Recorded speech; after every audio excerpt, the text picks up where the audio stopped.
အားလုံးပဲမင်္ဂလာပါကျွန်တော်ဒီနေ့မှာတော့ ACC အကြောင်းသားတွေမှာဖြစ်တတ်တဲ့သဘောတဘာဝလေးတစ်ခုကိုပြောပြချင်ပါတယ်ကျွန်တော်တို့ဒီ ACC Part 1ကိုပြီးသွားတဲ့အချိန် Part 2 6 ဘာသာကိုလေ့လာနေကြတဲ့အချိန်တော်အတွင်းမှာ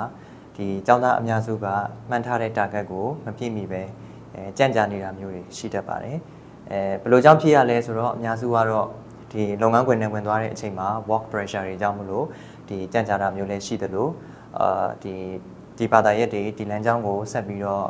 မလိုက်တော့တဲ့သူတွေအတွက်ဆိုလို့ရှိရင်လည်းဒါ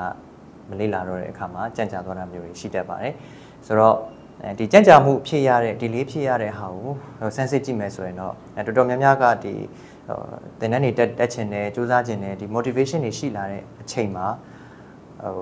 တရက်တည်းဇက်တိုက်ကြီးအချိန်တွေဇက်တိုက်ကြီးမနာမနေစူးစမ်းတာမျိုးတွေရှိတယ်ဆိုတော့ဒီလိုမျိုးပုံမှန်မှာတော့ဒီလိုမျိုးဆက်ပြီးမထိမ့်သိမ့်နိုင်ဘူးဆိုလို့ရှိရင်ဒီ motivation ကိုဆက်ပြီးထိမ့်မထားနိုင်ဘူးဆိုလို့ရှိရင်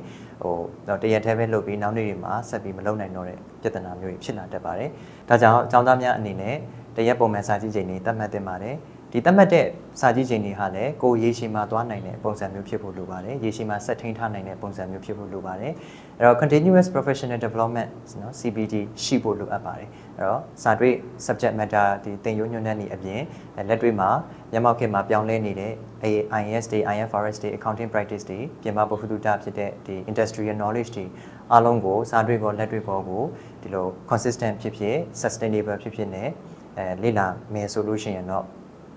မိမိရည်မှန်းထားတဲ့ target တွေကိုအချိန်မီအတွင်းရောက်ရှိနိုင်ကြမှာဖြစ်ပါတယ်အားလုံးကျေးဇူးတင်ပါတယ်